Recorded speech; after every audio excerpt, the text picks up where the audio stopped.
Okay, so I haven't really mentioned it on the channel yet, but I am a massive, enormous Star Wars fan. It's my all-time favorite franchise, and I love every single corner of it. I even love these Disney Plus shows you guys can't stand. Book of Boba Fett was very, very flawed, but I still enjoyed it. Kenobi was pretty good with a pretty great finale. And Endor is peak fiction, easily the best show out of all of these, and I would make a video of it if Schaefer Ellis didn't just do it, so yeah. The Mandalorian is a very good show that is very consistently enjoyable, mixing episodic Mission of the Week stories with a really compelling ongoing storyline and character arcs. Season 1 is great, and Season 2 is also that, with a couple episodes that are some of my favorite Star Wars content in general, namely the Ahsoka episode and the Season 2 finale. The finale is one of the only pieces of Star Wars media to ever really shake me up emotionally.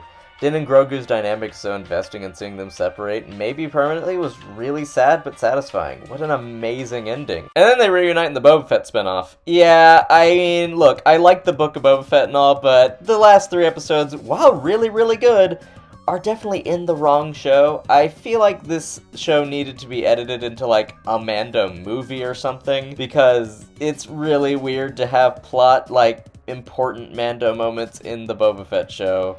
It just is, and kinda sours the ending of Season 2, at least in the impact department. But regardless, I was still very excited to see what would happen in Mando Season 3. So what did I think? Well, I saw a lot of people complaining about the season as it was airing. Nothing new for Star Wars, but personally, I really loved the direction they went in. As I was watching, it kind of felt like the first half of Korra Season 3. Just this nice adventure with great character moments, as the bigger threat builds in the background. It was very different, but very good, at least in my opinion.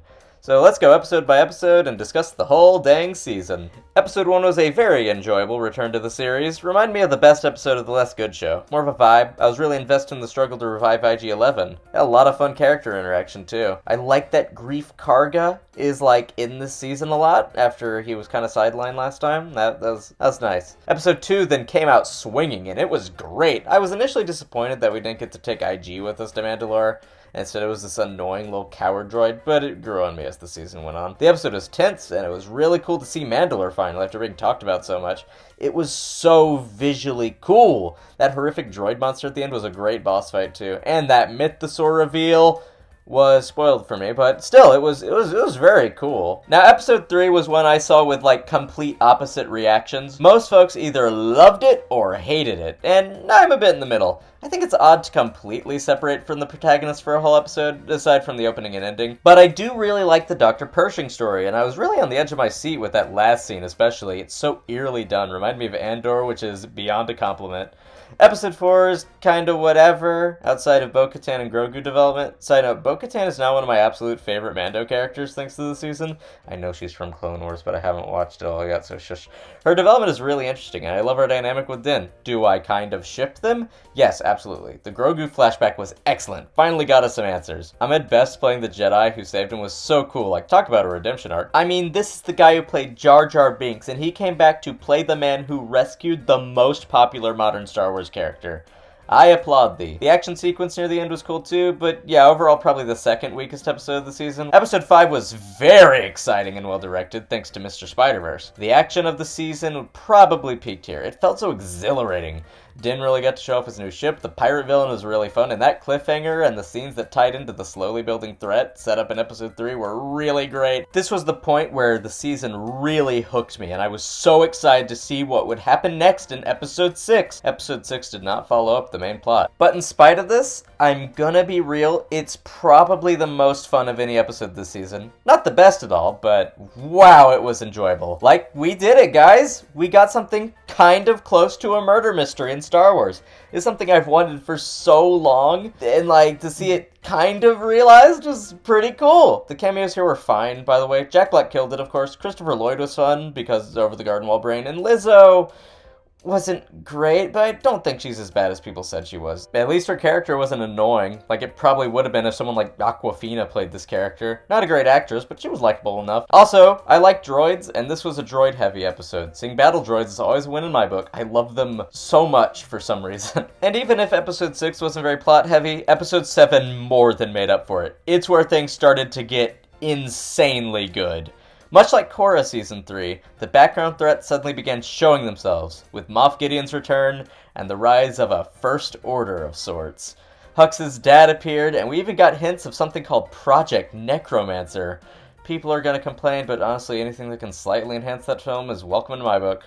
Of course, this was all headlined by, well, Moff Gideon's return, and he was in top performance this episode. The malice was back, along with his complete ego that makes him one of the most entertaining baddies in all Star Wars. The way he brags about being the best improvement to the Dark Trooper suit is so delightfully schmucky. I love this guy. The return to Mandalore was very compelling and interesting, and Paz Vizsla's death hurt. This season did a great job making him more of a likable character.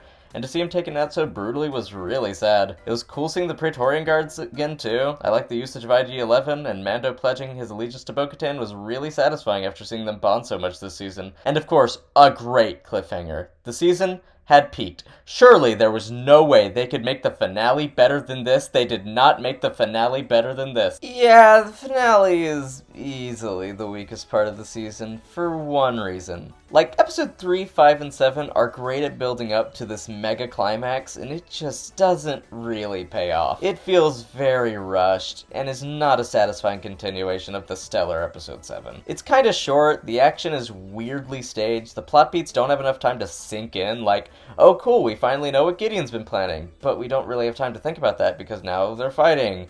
Do I need to compare this to last season? Because, come on. Also, Gideon's death was really goofily shot. I don't know, it just really didn't feel like a good climax to the season. But that being said, I did really like the ending. Seeing Mandalore finally start coming back together, Mando joining the New Republic, and adopting Grogu finally, and buying a house, it's really satisfying, and I'd be happy if their story ended here, honestly.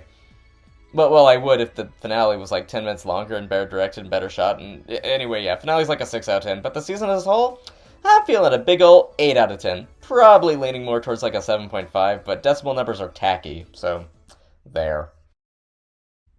Okay, I was gonna end the video there, but I want to make another quick note. You see, this kind of goes into Disney's like recent leadership problems, but I think you can tell that this was heavily influenced by the Chapek era, and it's a miracle it turned out pretty great. Like, it's weird there's no big guest characters, or maskless Mando, right? It feels extremely different to the first 2 seasons, and I think it's probably due to Chapek's weird influences. The guy who pretty obviously negatively affected every branch of the Disney company, especially the theme parks and MCU. This season would have been in production right when he took over, and he does like them tight deadlines. I'm glad it turned out good, at least in my eyes, but for all the people who understandably weren't on board with this season, I think next season will be back to normal.